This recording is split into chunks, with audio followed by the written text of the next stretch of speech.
Hey everybody! On this episode of Gaming and Collecting, me and Alex are going to be talking about the recently released Amazon Prime documentary Earnhardt, talking about the NASCAR driver and all of basically just giving our thoughts on the doc itself. But anyways, guys, on with the episode.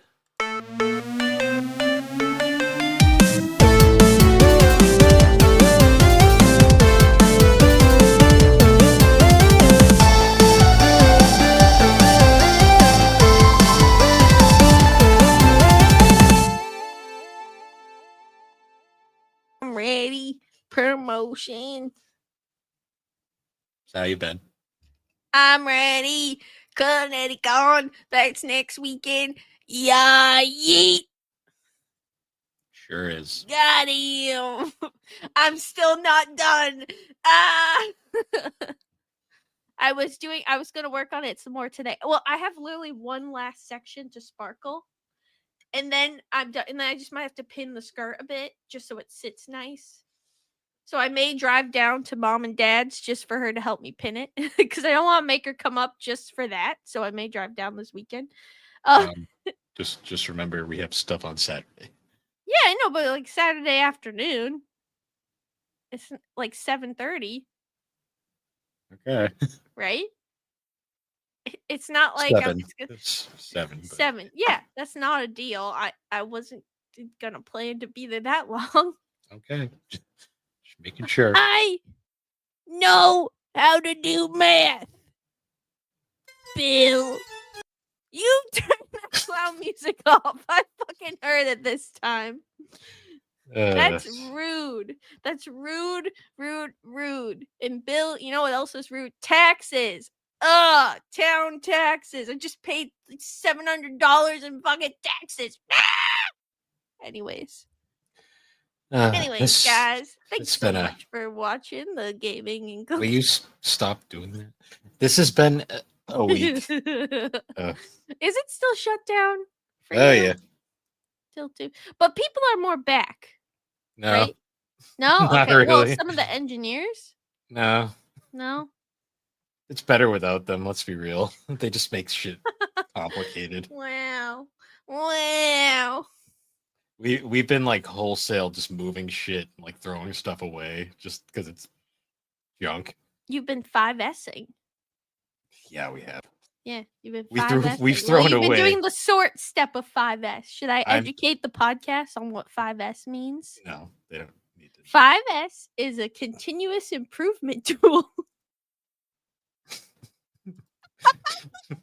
Mute me. I am passionate about my work. I'm sure everyone wants to hear. So it's a continuous improvement tool. Each of the 5 S's stands for... The first S is sort, and that was the step Bill did. Typically, when you sort, you use 5S red tags. Bill, do you know what a red tag is? No one uses those where we work. That's... You're supposed to. And what you do with the red tag is you tag the items based on what you're going to do with them. So if it's trash, you throw away. But if it's maybe like a complicated thing that maybe someone else could use, you'd write engineering or something like that and have them review it. So that would be the first S. All right, Bill. What is the second S? Nobody wants to hear about this in this episode. Actually, no, I didn't. They fucking gave up on that shit the second you left. God fucking damn it. I mean, I'm not surprised. I thought you went through it while I was doing it. No. No. You didn't do it on first shift? No. Shit. Well, all right. I guess I'll teach you now. So the second S of 5S is set. Set in order. No, not doing this. Nobody wants to hear about this. Everyone wants to hear. I know. They can look it up. They can look it up. But they could. But this is a podcast, Bill. It's not for looking. It's for listening. It's a podcast where we're already stretching it with this topic, by the way. This is just a podcast where we talk about whatever the I don't want to hear about 5S. I have to hear about it enough at work. I don't want to hear about it when I'm not at work. Right way. I'm educating you on the right Alex, way. Okay, they're never going to do it the right way there. All right. How about this? Do you know what the 7-way star? No. Do you know what Tim Woods means? No. Bill! It's transportation, inventory. Nobody cares. Alex, Should. Alex, the company has a designated dumping ground for shit they don't know what to I do know, the with. soup kitchen. I It told is. my boss about that, and he was like, "The soup kitchen?" I was like, "Yeah, there was literally a sign that It's said still it." there. It's still there. Good. I used to go shopping in the soup kitchen all the time. I'd be like, "Oh, It's I'll getting take this one harder more." to do because they're anything worthwhile they're taking and just replacing with garbage. Oh, womp womp womp. Yeah, So, Bill, what are you cosplaying at I'm Kineticon? not.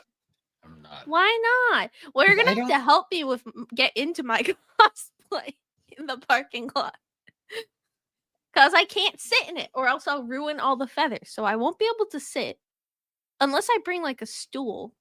Oh my god! If I had brought one of those camping stools, would you put it in your backpack? Huh? Like like one of those little camping stools that just like a tent. I'm Would you not put it in your backpack? carrying it around the convention. Well, in your backpack. Oh, for the love This of is the God, no. first cosplay that I'm not wearing like heels in, which is also good. Actually, Yeah, no. The Nikaido one I also didn't wear heels, or the Boma, but those are were really tall boots. yeah. But I'm wearing flats, so I'll be pretty comfortable. Okay. But every time I went on the Facebook group and cuz so there was like this drama of like I paid to get our tickets mailed to us beforehand so we wouldn't have to stand in line. And at first they said, "Okay, we're going to send them to you in June." And then they said, "Okay, we're going to send them to you the last week of June." Didn't get them. Didn't get them before.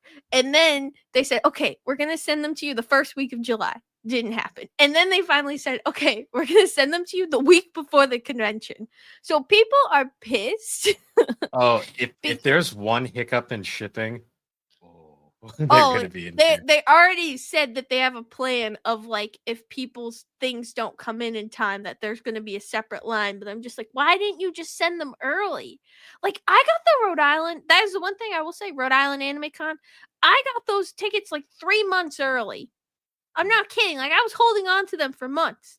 I think a week before is kind of ridiculous. I'm not Oh gonna yeah, lie. Like, they dropped the ball on this hard. well, especially, and it's like I get it if you got a lot more than expected, but like this is also you should probably plan that this is the This is biggest a big convention in Connecticut. convention. This is the big Connecticut convention. There's nothing else. The So thing that bothers me, I like Kineticon, but my God, the way they manage this convention drives me nuts it's sometimes. bad. Yeah. Like they've had so many years to like learn and they never learn. Like that Yeah. bugs the shit out of me. Well, I think Like the mailing the badges is a newer concept. Like, I think a lot of them are just hopping on the bandwagon of that. And I only think this is the second or third year, but like, there's people who said, like, I want my money back. Like, I'm going to be traveling. I'm not going to be home. I was expecting to get them in June. Like, so people are oh pissed. yeah, they you don't say a month and then decide last minute. Sorry. Well, they just didn't mail because, like, I'm getting them. The tracking says we're going to get them on Saturday. Like this Saturday. Thankfully, not the Saturday of the con, but like a week before is still like. Oh, that would be bad considering the con starts on Thursday next week. Yeah, like that's the thing is like some people are taking the I mean, because Connecticut is from Thursday to Sunday.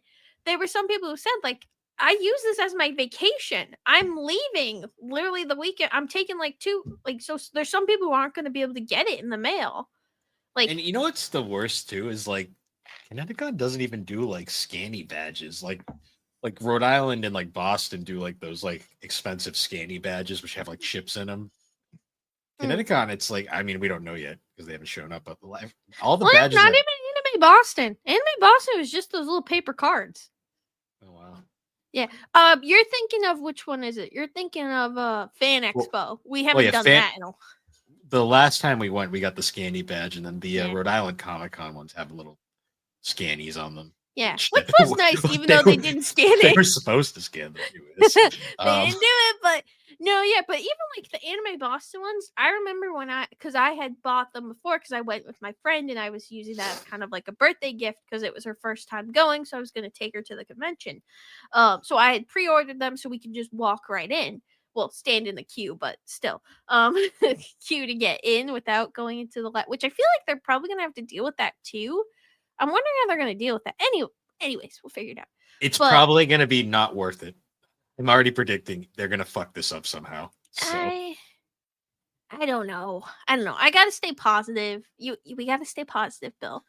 Positivity. Yeah. Anyway, but yeah, all I was saying is like I'm pretty certain I got the anime Boston ones too, like again, like a couple months before. A week is really pushing it for some people. Cause if there's any mistakes, like they're fucked. yeah, Like if anything happens, like there's no way get like so they better have a backup plan, but people were mad. And then like I kind of felt bad because I joined the Discord and there was one girl who like was basically saying what I was kind of thinking on the inside. And like one of the mods who's like part of the convention was like, you don't have to be like, we're working on it. Like, stop with all the sass. It was like yelling at her. And she's like, I'm just really stressed. And you also took my money, extra money to mail this. Like, I'm a little upset. like most people were, and like I didn't really like how the mod was handling it, like to kind of make them feel bad. And I'm like this is you guys, like you're the ones who said like all this, like don't be mean, like kind of be apologetic, like uh, yeah. yeah. This So this I hate to constantly glaze fucking Retro World, but for how tiny that convention is, they handle it. Even the I still think somewhat ambitious moving to 3 days, which I'm not sure was necessary. They still handled it so much better. they didn't do 3 days. Did they do 3 days this year? Yes, yeah, it's still three Yeah. days.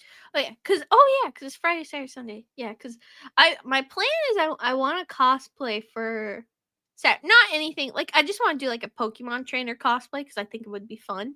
Hmm. Uh, but I think Friday I'll leave work early so we can go and get our badges and then run in the next day. Uh, but anyways, yeah, cons are happening, and then the weekend after, Connecticut Pickle Festival. Hell yeah. I'm gonna laugh when it's lame as fuck and we have It nothing to looked say. interesting. Well, it seems like they were planning better because last year apparently it was all outside and everyone was like, "This sucks. Move it inside." And so they did that. They moved it inside this year. But it's Yeah, also it's at Mohegan Sun, so I'm sure it will be fun regardless. We can bop around there because yeah. we haven't explored it. I feel like every time we've gone, it's like a we've concert. we've seen a concert. We've seen topless dancers in the bar. Yes. I mean, hopefully again. I'm just kidding. I'll never forget mom's reaction of "Oh my." Oh my. Yes. uh, so the So, last time we oh, recorded was literally Sunday, and I have not yeah. watched anything in I've those two just been days. I've just been continuing Fire Force. I'm on to season 2 now, and I completely forgot about the first episode of season 2 of Fire Force, Uh-huh. which consists of all the Fire Force squads doing a nude calendar. I'm not kidding. I completely forgot, and I was like, "Oh my god, why did I feel like this fell off?" But I don't know. Like I've been watching it, and I guess maybe I was just in a bad mindset. It was during COVID when that happened when I watched it last, and I don't know about you, but I think everything about COVID just was depressing. It was Uh-huh. like peak COVID when I watched it because I watched it when it first came out. So I'm gonna just assume that maybe I was a little harsh on it because I was just a little harsh on life, you know. Yep. So we're gonna go with that. Um, so I haven't watched that's all anything. I've So, watched. yeah. Have you played any games? I played the game for 3DO yesterday. That was about it. I was And on 3DO, and I know someone you said were. I should be on more often. I know. Why? I don't think they're aware that you have another podcast, you know. I mean, like, why would anyone wanna? Because you were Why? chaotic and you guys like double teamed me during that entire episode. Yeah, we just bullied you the whole time. Yeah, it was like polar opposite because we had our friend Rick on last night and that was a completely different show. Also, fun fact, 3DO episode 100 next week, so that'll be Oh, are you doing anything special? we're doing a tier list of the games. I'm still not 100% sure what else we're gonna do. We got some ideas though. We're gonna wait and Hmm. see. I just can't believe it's been 100 episodes. I know. Well, I can't believe like when we look at ours and then you say like, "Oh, it's 250 something." And I'm like, "No, it's not." We're not quite there yet. We're at like 237, I That's think. pretty close. Yeah, 237. That's like less than. That's pretty close, Bill. It's gonna be here before we know we're probably gonna hit 250 by the end of the year, and then next year will be 300. Like holy, So we'll have to do a 300 episode special. we'll see. 300's not as impressive as 200. 200 is kind of like holy shit, you're really getting somewhere. 300 is more than 200. Why is it not impressive? I'd say that's I don't know. impressive. Milestones always seem to get less and less as you go on, but I'd say it's the 300th episode special. We're doing it. And if you say we're not, then I'll just record it myself with other people. the I'll 300th bring on- episode spectacular where we watch Without the Bill. movie 300. Actually, we could do that. That would be dumb. I'll never forget the first time I watched 300 was at like I used to be in a JRTC program called the Sea Cadets, and we watched it at one of the pretty kind of and we watched it at one of the trainings. trainings. I used to call you as a kid and be like, Bill Derps. they weren't wrong. You're not really wrong. Some of the kids in that, but we watched it at one of the trainings. Holy. And I still remember because that was like there's infamously a nudity scene in that movie. And there was this one. They cover the poor precious children's eyes. Well, no, they were all asleep. Oh. The younger kids already went to bed. The older kids were up awake. But I always remember like this one kid who was like this super like bashful kid, like just covered his eyes, and we were like, "Oh no, oh no!" But we then traumatized a child. I was sitting by a window though, and then one of my senior cadets that like from my unit, I just hear him in the window next to me just screaming, "Boobies!" And I'm just like sir, this is a Wendy's. Oh my god, Seeka Derps. I was right, Seeka Derps. I have fond memories, but sometimes I look back at that program and I just go like, what the fuck was wrong with them? Could you hear me just then? Yes, I could hear you just then. I just what is that? I'm surprised it took you this long to notice. Bill, what is that? That's not the right music. We're not watching Dragon Ball Daima. So it's the same thing I drink it every week. It's a Franny's vanilla cream. Alex climbs shelves for this shit. I did. That one's the best one. So, like, it is obviously. It has 130 milligrams of caffeine per bottle. Holy That's shit. a lot. There it is. Huh. But I'm a caffeine addict, so. Well, I knew that. You're also a cocaine. Yeah, I'm sure that won't be taken out. I'm kidding. Bill, aren't you gonna ask me what I'm drinking? You're drinking out of your hippie cup again. I have my well. There's not much left, and I almost choked doing that. I was drinking the Franny's Black Cherry. I think it was Black Cherry. And it's good. It always like foams. So have you noticed that they're very like foamy? I mean, I drink them out of the bottle. Oh, so. That's the thing. You don't pour it in a sippy cup. You should try it. Pour it in a sippy cup. But yeah, it's very foamy. But as new tradition, I have my wonderful cookbook from the 80s of Philadelphia cream cheese, where every recipe has at least one block of Philadelphia cream cheese. Sure and does. Bill, today's recipe for the listener. Why do you look so disappointed? Why? You basically got this thing in the equivalent of you picked through the trash. Because it was in a mini library. It was in a Alex, mini. You know why it was in a mini library? Get rid of it. Because it was trash. So when I went on my bike ride last weekend, then I went back to the library and oh my god, all the books were shit. I got the gem.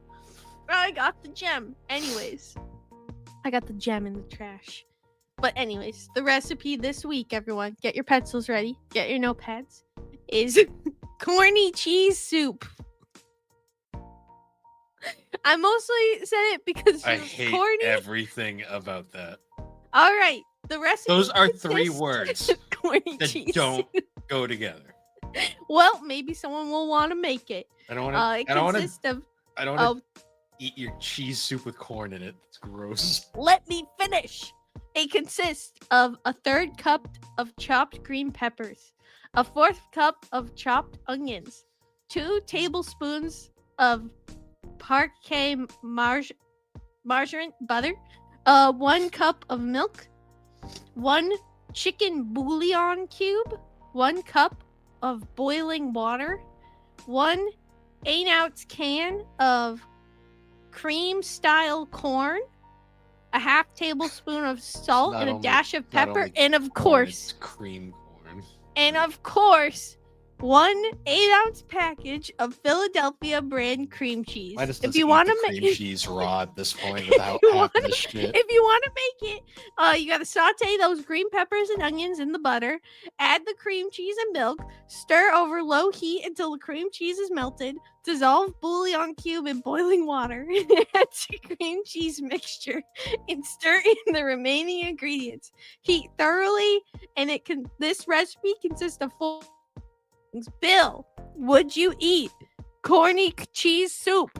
No. That sounds disgusting. I think it sounds wonderful. Well, we're going to have to start a live stream and you'll make it on camera. I'll make it on camera. And then you'll try it? Sweet. If you live stream. All right. Should I start a Philadelphia brand cream cheese live stream cooking? If you like actually live stream making those, I would try them. But only if you live stream it. All right. Well, if you help me set it up, sure. We can compile all the recipes and then put a poll that I've said so far and put a poll in the Discord and see which one I should make and Bill should eat. So everyone pick the one you want Bill to suffer the most. Anyways. I'm surprised you let me say the instructions because usually you go, no instructions. But because I'm already burned out. You've just given up at this point. You know what's funny is going back to the old episodes before this segment. When we were full of life and happiness. No, before the drink segment. And it's funny. Like I went back and I listened to the one where we were doing the questions. It was like our something 100th special or end of the year special in Thrak and Matt were on. I went back and listened to it. I was like, oh, yes. Went back and listened. I was like, oh, yeah. Like, this is before I just said, what are you drinking? Well, no, we did What Are We Drinking way back in the day, but it was But there wasn't the music. The music wasn't always there. And I feel like the music really makes the segment. And you weren't reading entire labels. Thank God. Hey, now I'm reading recipes from a cookbook. Yeah, we're in the cookbook arc. Eventually the beans arc will come back. Yes, always beans. The ongoing Franny's arc. R.I.P. the Bush's baked beans dog. R.I.P. I found out he died, and I'm so sad. Those are old commercials. He was an old guy. I know. I miss him. But anyways, moving on to guys, our topic. Thanks so much for watching. This joke isn't funny. Stop doing that. No, I do it to piss you off. That is my job. I'm your sister. It's not even funny. It's just I'm annoying. It's my job to annoy you. No matter how old we get, I'm still gonna fucking annoy the shit out of you. That's my job. It's not funny once. It's certainly not funny twice. Exactly. Well, you're gonna do it today. You ruined my fun today. I was making the funny jokes of going, 7. You were like 7:30, and I was like 7:31 and 22 seconds, and then you just went sure. And and you ruined my fun because you're supposed to go back and say no, 7:30, and then I go no, 7:32, and you were ruining my fun. So I ruined your fun. Meh. Meh. What the fuck is wrong with you? I just really breathed in heavily right next to the anyways, so our topic for this week is stop it. Our topic for this week is kind of a stretch. Like this is like we're completely not even gaming, not even anime. Nostalgia kinda. We're talking about NASCAR for this. This is nostalgic. Yeah, it's nostalgic.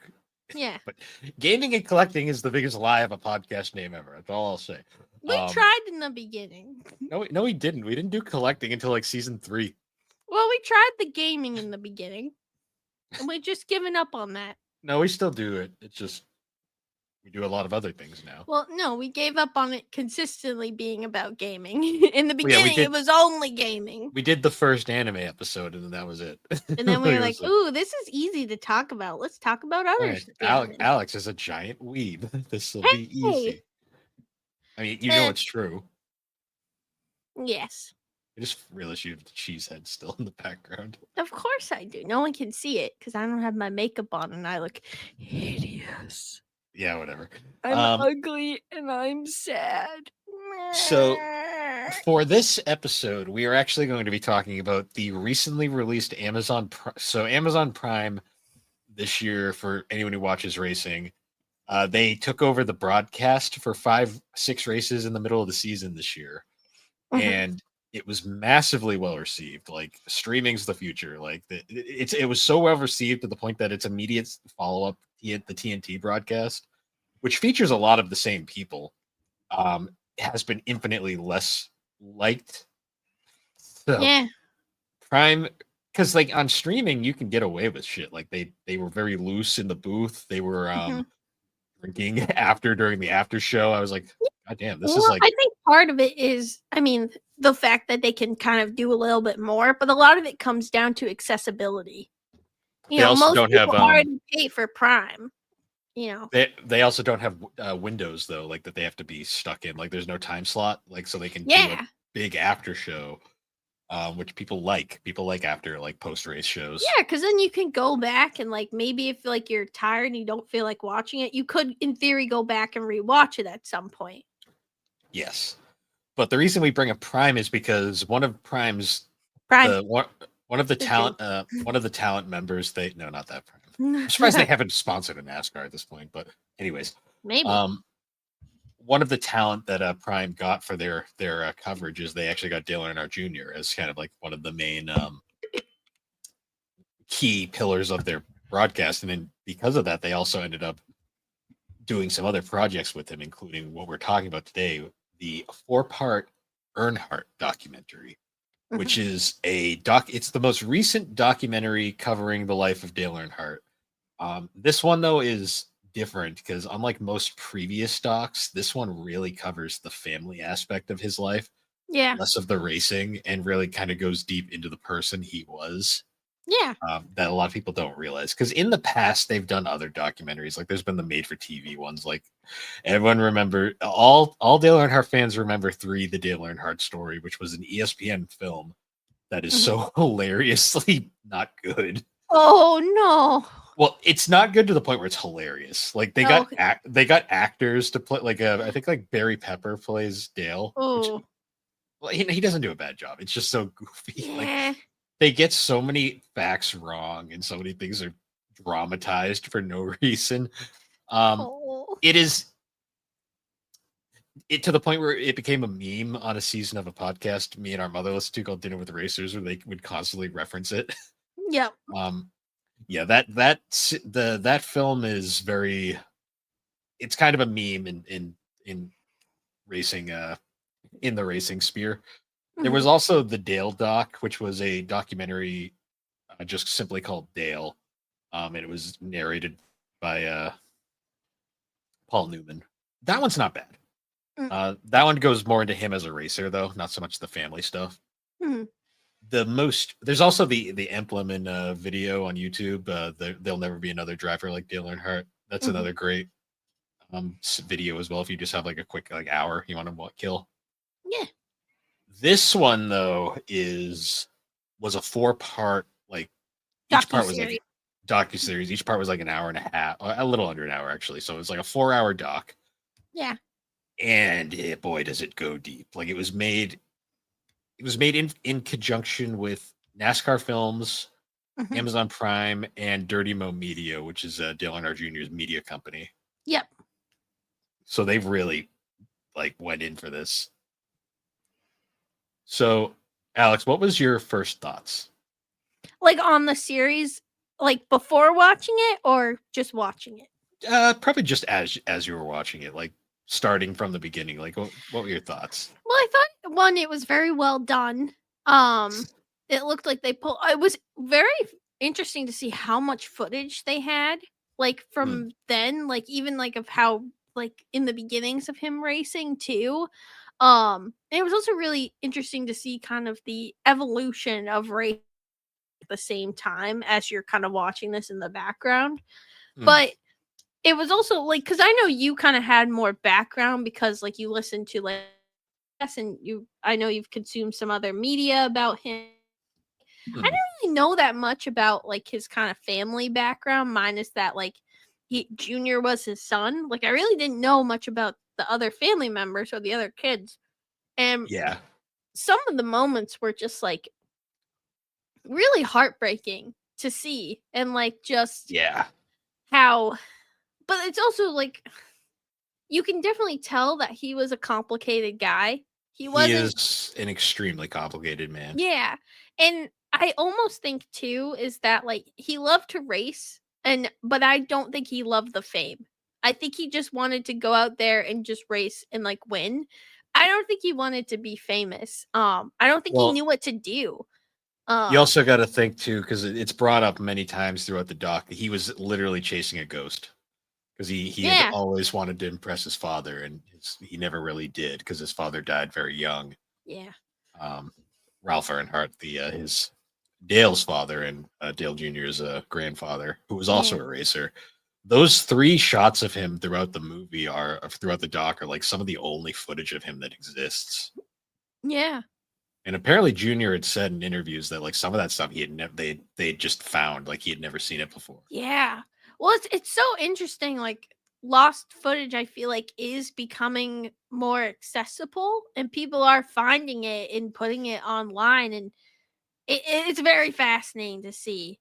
Um, Hmm. but yeah, no, it was very interesting because I really I mean I used to be into racing when I was younger. I mean Dale Earnhardt was my favorite driver when I was a kid. Bill was the Jeff Gordon fan. I was the Dale Earnhardt fan. As most Um, people did. Yep. yes.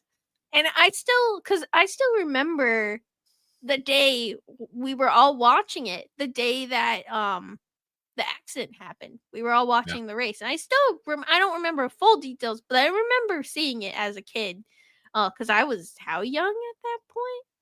That was 2001. You were 5. Yeah, I was a little girl, and I still remember that because I always had one of the things I always had were, at the racetracks, they always did the Dale Bears. Yep.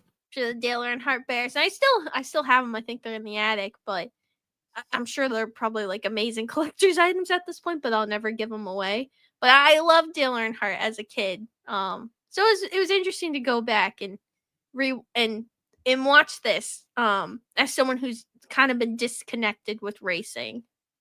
It the to me, so the way they broke it up was they broke it up into 4 parts. Mhm. The first part was called Ironheart or Ironhead, I believe, because that was his nickname. Because his Mhm. father was Ironheart, and they jokingly referred to him as Ironhead because he tended to. Dale's driving style was very much he did not care about anyone else. He was out there driving 100% to the Yep. wall. Did not care if he pissed someone off, kind Yep. of driver. He wanted to win. The second I mean part, his line. They didn't say it in the movie, but second is just the first person to lose. That's what he would always say. I'm not sure that was actually Dale. I'm That's pretty certain. I thought he did say that. maybe I don't remember. I thought that was the Talladega Nights line. No, I thought No, that that's was that. No, him. that's Talladega Nights is if you're not first, you're last. Um, It was popularized by figures like Dale Earnhardt. okay, you probably did say it. I knew Uh, it. but yeah, the first part was mostly about his early days. The second part was about called the Intimidator. That was the part about Mhm, his kind of rise to fame, like the famous black car that he mhm. gained the Intimidator name. The third part was more focused about like the kids kind of Yeah. The getting kid's into kind of it. stepping foot into racing, which was really interesting. Especially because, like, to me, I mean, when we were younger, it kind of just seemed like, oh, like he got a car and like he's racing now too, but like they all had to work for it. But it was also fascinating to see, like, I didn't really know much about his daughter and like how she was actually the one that they thought had the most like promise in racing. But She had it's she's out of the three of them, the three Dale had four kids. Only three of them really were significant in this documentary. mhm, Um, Out of the three, Kerry, Dale Jr., and Kelly, they always said Kelly had a driving style the most similar to Dale, yeah. but because of how NASCAR was in the '90s, it was very hard for a woman to. Yeah, which that was also interesting to see too, because I mean, even now, like wherever I have worked in manufacturing, there's always a little bit of like, Well, yeah, it's unfortunately, not. there's always a little bit of discrimination towards women. It is, and like I'm sure back then, and in a sport like that, it was a hell of a lot harder. So I can only sympathize. And it's like really tragic because maybe she could have been like the best. The thing about Kelly though is you gotta remember is she was the one that had like the college education. She was like the Yeah, really smart one. She was the businesswoman. yeah. Like Well, she and she is. is. It was very interesting at the end to see them say like she's probably the most successful woman in racing, Well, which yeah, she. is really cool. I mean, Junior Motorsports might be called Junior Motorsports, but Kelly's the one that But runs it's that Kelly company. Motorsport. Yes. Might as well be. Like she is like she's the reason that company is what it is. Yeah. Dale Junior's the figurehead. Kelly runs that company. Well, and one of the things I thought was also really wonderful was just the bond, seeing how close Dale and Kelly are, and how like she was his rock through a lot of it. Because I mean, as we saw, like their childhood was not the easiest. Even though they like had someone who was very successful celebrity, I don't think they had a very easy childhood. Well, you got to think they had a father who was never there and a stepmother who, let's be honest, probably didn't. Didn't really want them there. Yeah, I mean, I don't think she despised. I mean, she despised Carrie, the first son, but very Mm, clearly. But which is just like I mean, the thing is that like I mean, I guess you didn't know about him, but like he already had two kids. Like, what's one more? Is that really going to make that big of a difference? Like, I don't know. I don't know, I think it had People more are, to do with the fact that he was older and he was basically the spitting image of Dale. yeah, Yeah, because out of all of them, his first son Carrie looks identical to him. yeah. Which it was very noticeable in some scenes for sure. Well, especially when because they didn't the way they would do it is they would go between talking about the racing stuff and then they'd talk about more of the personal life stuff. Hmm. Like they'd go into how Junior and Kelly they were they were living with their mother initially, and then that they famously had a house fire. Yeah, And because of that, they basically had to live with Dale after that because of yeah. their mother couldn't take care of them anymore. Well, yeah, which is like understandable, in terms of like if your house burns down, it's a big as much as insurance is there, it's still a big expense, and if you aren't the most well off, but and then it's kind of sad that like it almost seemed like in the documentary you didn't really see her that much, Well, like no, it wasn't seem like she was involved with the kids as much. no, well, she went off to rebuild her life basically, Yeah, and because obviously you didn't see anything. Dale was married three times. His yeah, first wife was extremely short lived. hmm, Um, he was with Junior and Kelly's mom for a little bit, and then that also didn't work out. And then he was with his um, longest, his till the final wife, end. pretty much Yeah, for the rest of it. Basically, they were together from the start of his real successful career to the end. So. yeah, What interesting too is like they didn't really cover a ton of his on track rivalries. Like hmm, they specifically highlighted the his rivalry with Daryl Waltrip yeah, from the early days because Waltrip was famously he was a very good talker to the hmm, media. Like he was very slick and he had a good personality for it, like great with the sponsors. hmm, And like they would showcase how they were basically Dale won his first championship right out the gate, and then the team he was driving for got bought out and kind of crumbled around him. So he had to jump from car to car until he yeah, eventually ended up in the iconic three. hmm, Um, because he won his first championship, and then Daryl won 3 in between, and they a lot of people considered Dale a one-hit wonder for the longest time. But it wasn't really that. There was a lot more going on behind the scenes. They brought it up that the thing about Dale was he would just manhandle a car. Yeah. He would like drive the shit out of it, basically. And a lot of these teams couldn't build cars that could keep up with him. Well, and I think a lot of it was that like he was not someone that went into a race and said, I'm going to be careful. No, he took all the risks. He took all the risk. And if that car got destroyed in the end, he didn't give a shit. He was going to win that race any way he could. Well, he was crazy too. Like the famous like clip of him on his windshield, wiping down the windshield while the car is driving. Yeah, like that just shows that was the drive to win. Like that was the drive to win. Like that's what he cared about. Well, one of the most iconic moments is that one famous Richmond race where Kyle Petty got his first win. Like Dale and DW were like racing for it, and Dale just straight up wrecks DW at the end in like the most blatant like wreck, like one of the most blatant wrecks of his career. And then there's the news clip where he's like, "Oh, that was an accident," which is like, and he's smirking. And he's like, got the interviewer's like filling him, and he's got this big smirk on his face after he said it was just an accident. And I'm just like, which is just like, oh, that's why people loved him though. Like that's what people loved about him. It's like he was his own person, his own way, and he just went about it. Like he just didn't care. The best is they interviewed his PR guy, the guy from Wrangler, his sponsor at the time. And he was like, "We loved it." Yeah, they were like his owner, Richard Childers, was being like, "So is Wrangler upset?" They were like, "No, we want to do it again." Yeah, keep on hitting them.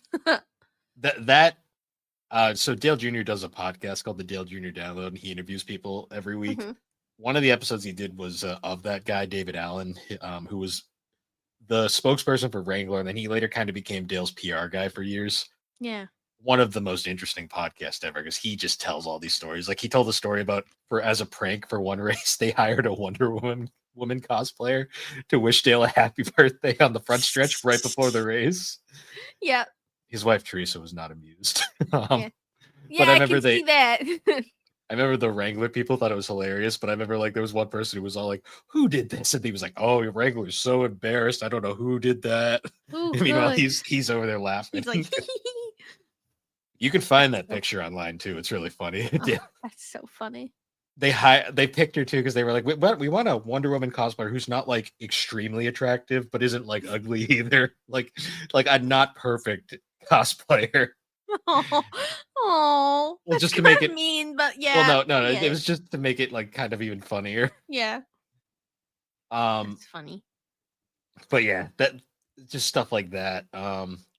I love the scene too where after they cut Dale like smirking after the wreck, they cut to DW and he's just got the biggest like grumpy face on because he's like pissed. Yeah. Oh.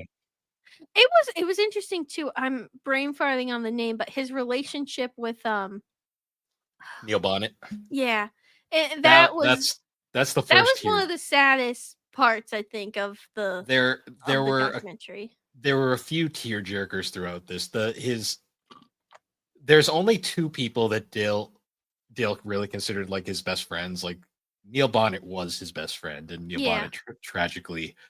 Neil Bonnet had a rough career. Like he won a ton of stuff back in the day, and then he tragically got injured. Yeah. And he actually got amnesia from it. Like didn't recognize the famous line where he's like, "When I got out of the med center and I didn't recognize my kids," like he didn't know who Dale was. Like it took him a while to get his memory back. But because of that, he couldn't race for a while, and it seemed like he was retired. And then he got that one-off. Dale basically got him that one-off chance to race for Childress, Dale's team, and he did that Talladega wreck. He famously crashed in it, got out of the car, went up to the booth, finished broadcasting the race. Yeah. But then, of course, the saddest tearjerker of the entire. This film's kind of split in 2. There's the first 2 halves. And then the second 2 halves, because they actually released it staggered. They released the first 2 and then the second 2. But at the end of that, like Neil ended up dying in a practice crash at Daytona, and I always remember because like his last line was like, I think it was like I forget what the day it was, but it was a very significant day, and he said this really nice thing to his wife on air, and he said he missed her and he couldn't wait to see her, and then he died Uh-oh. shortly after. Yeah. And That the most well it the was track very sad, like the whole Neil Bond. Well, also it was interesting to see his relationship with him because you definitely noticed that he had a very complicated relationship with his kids. And it almost felt like he really struggled connecting with them. But I then like later on when it shows the final kid, his daughter, and then suddenly like even all his Taylor. friends were shocked. Like they're like, "Who is this new Dale? Like why is he interacting with his kids?" Well, Like you got to think about it in a way like he didn't really know Carrie, but like they explain it like when he did meet Carrie, he was very good to Carrie. Like he didn't do anything like weird, but Carrie was also older. Um, I think the problem with Junior was I just don't think he understood Junior yeah.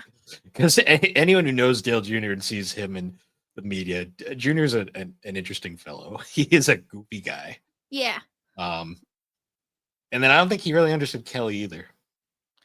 Yeah. Well, I think Kelly too, it was probably difficult cuz he grew up in the time where there wasn't really a lot of girl racers, so he probably just didn't really get it, you know. I don't think he really knew how to act around a daughter either. No, yeah. Um, but yeah, like the Neil thing too. Like the saddest part of that was like they show Neil's funeral and everything, and Dale famously didn't go to Neil's funeral because he didn't know how to process it yet. And they make a point of like because that was '94 and that was his Mhm. final championship year, Yeah.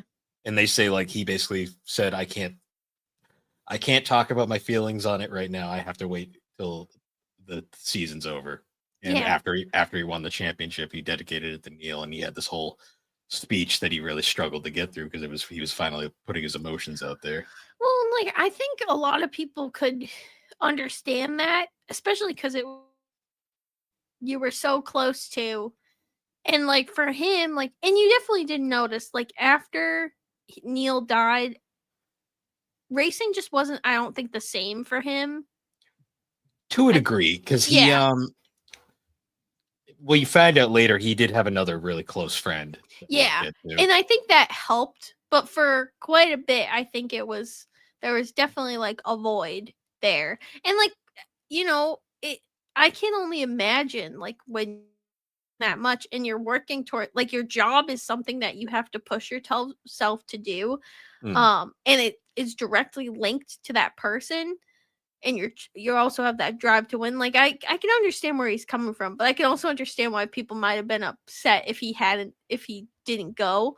But I think everyone too processes information grieve differently. And differently.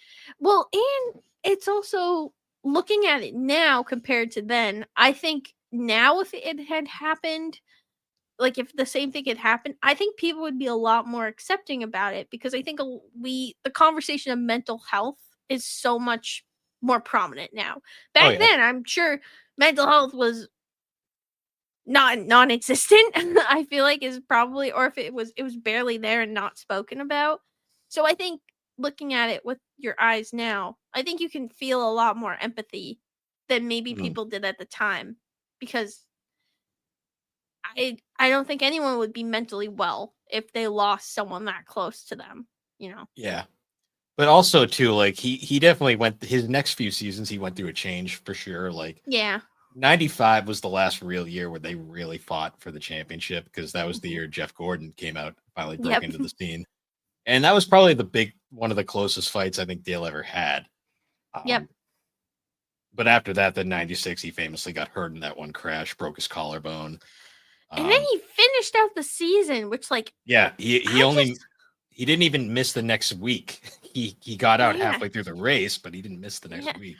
Like when he they talked about that, like I just felt like phantom pains in my collarbone because I was like, oh, I could only imagine. Especially as like an athlete who has had to dance through the pain before.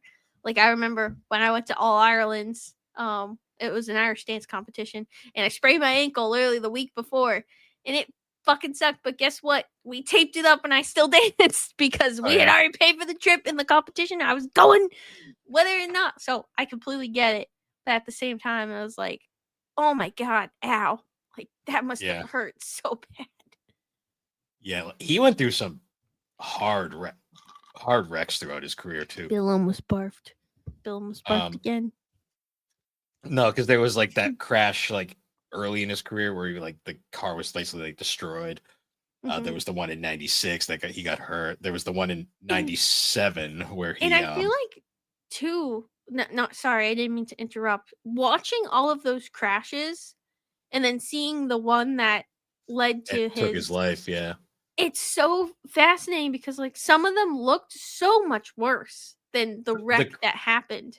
the crash that took his life was the when you watch it and you don't know, it doesn't look like a bad hit.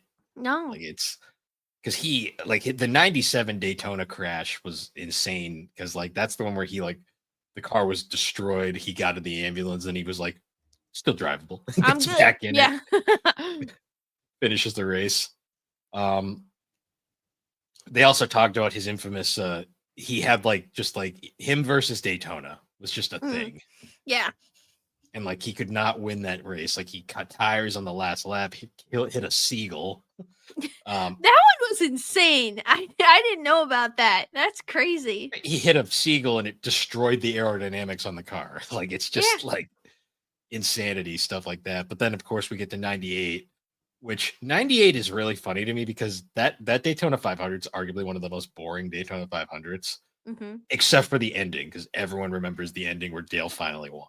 Dale got his win at the Daytona. Yep. Yeah.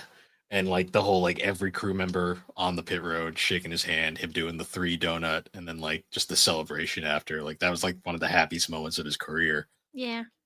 Um his famous words is like, "We finally did it. We finally got it. We have the Daytona 500." Like, Yeah. and then after that, they kind of like move away from Dale's racing and they kind of go into like The Junior and kids. Carrie and Yep. Kelly, like showing how Junior like they basically had to do everything if they wanted to. Yeah. They had Well, to work and for it.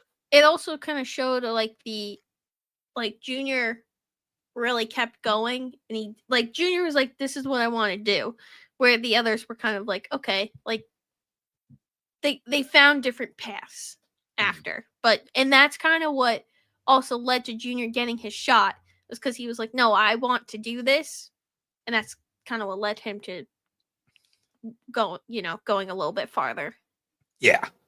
Nah, because they go into that too, and like we get a lot of like Junior's like lower series stuff where he eventually wins like the lower series championship and then Hmm. gets the big shot in Cup in the famous Red 8 Budweiser car. Hmm. Um, and like they showcased like his couple wins he had that year, like his rookie season, and like the just the shots of like Dale and Victory Lane with him. That's like a completely different Dale. Yeah. Just how happy he was. Um, that was just cool stuff like that. Like you could tell like they were going somewhere. Like there was actually like progression being made in like his life. He was finally figuring everything out. Mm. And then the final episode of the doc is the saddest one because it goes into the Yeah. Well, and 2001. I think one thing we missed highlighting too is like the evolution of like him becoming this businessman. Even though I feel like it was a little bit reluctant, like it wasn't exactly his plan, but they did revolutionize the NASCAR. They really did. They put it on the Him map. him and Jeff Gordon famously redefined like the NASCAR fan Mhm. experience, like the merch stuff, to the point where like it basically NASCAR still runs off of that now. Like Yeah. he was a poster child, like him and Gordon. Like they were like Yeah. there's the reason why Dale they Bear. said they had a Dale rivalry. Bears. There was Jeff Bears too. Like it Yes. was just uh but yeah, 2001. So they of course have to highlight in 2001 like his second major friendship with Michael Waltrip, the younger brother Yep. of Daryl.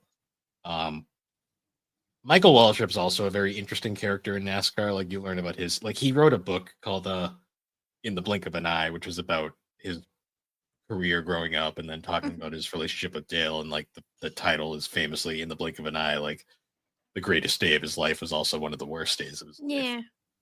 Um, And oh, that clip where it showed him like after he won and he was so excited, but then it And then showed when he him found out, and the his sec face just dropping. Like, oh, your heart just broke when you saw that. they still say to this day he never really truly recovered.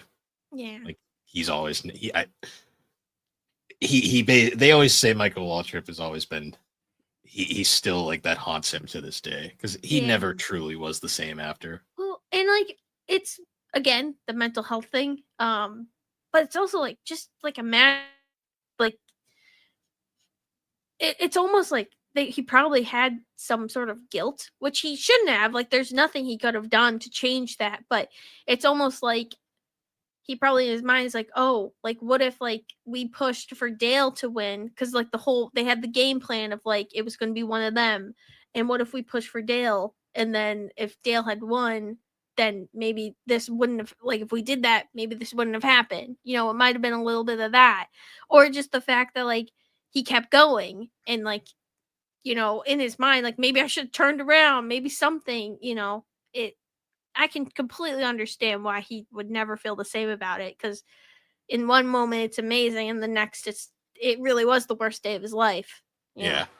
It's crazy you go through the whole thing and then like they also get there's the whole the other real big tearjerker is the whole um Kelly stuff where you find Yeah. out like towards the end like her and Dale kind of had a falling out. Hmm. Um they never really mended that fence. Like she hadn't talked to him in weeks before he passed. Like Yeah. she had just seeing her break down in the dog is like the saddest thing ever because it's I guess the only thing though, like she could remember, it's not like she'll hear this is at least like she may not have talked to him, but it's like at least she was watching the race that day. Like at least like it wasn't like she was trying to connect with him. Even if maybe they hadn't talked, she still was trying to make that connection. You know, mm, but I yeah. can completely understand. Ugh, it's The, the heartbreaking. the other sad part too is like how it ends with they go into basically after Dale died, all of the everything in the basically in the sport got dumped on Junior, and he was Hmm. not ready for it. Yeah, He basically had to become the face of the sport in a day, and he and was so that young at must the have been time. so taxing. Like, I Well, that's felt for him so bad. that's what makes that Daytona victory so important. Like the fact that like when he won that going back to the track after his his dad's passing Yeah, and winning that race, and then Michael Waltrip pushing him to victory and not passing him, like just pushing him and holding yeah. steady. And they both got their closure on it, No, even though yeah, it was never gonna it's not something you can really heal from, but no, it they end it there, and then they of course they end with Dale getting inducted into the Hall of Fame, which yeah, as awkward as that moment was, just considering yeah. the family drama at the time. Which is that's one thing they didn't really touch on in the film, and I'm glad they didn't because in the end it was more about Dale and their connections. It shouldn't have been about like the drama that they had with his wife, Yeah, And but it does break my heart. Like it wasn't said in the documentary, but the fact that like they can't go to his father's grave yeah, they because of the ex-wife. Like I'm sorry, but like to me you're despicable. Like that's she's not a even despicable lady. Like that's only one thing. Like, I mean, she I know. famously sued Kerry for using his own name. Yeah. Like I don't know. I'm sure that again, mental health.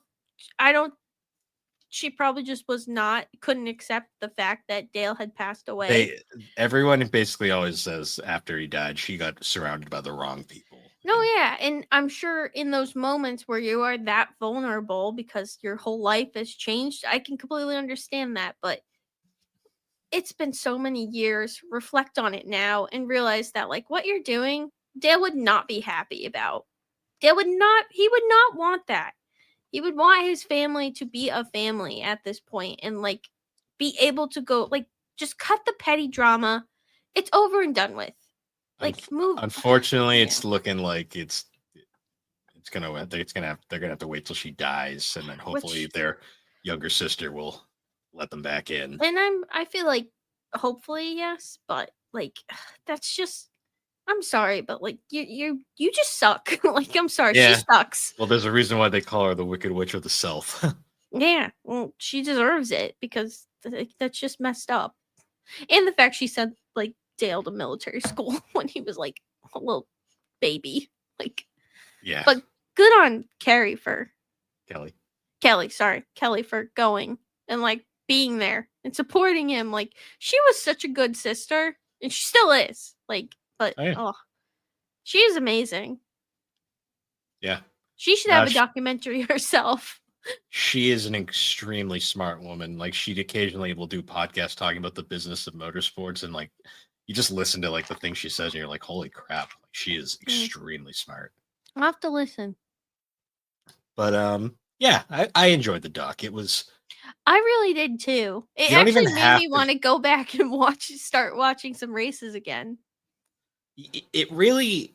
You don't even have to be a fan of racing to like it because it's just such a deep, like, interesting story, and the way they cut it is very like it keeps you engaged the entire time. Although I will Yeah. admit, watching it with the ads version of Prime, oh, it's very annoying. Yeah. But at least, hey, you can still watch it though. Oh yeah, Even with ads. Yeah. but Accessibility. yeah, this was a bit of a different kind of episode for us. Yeah, but I think it was nice because I mean, like,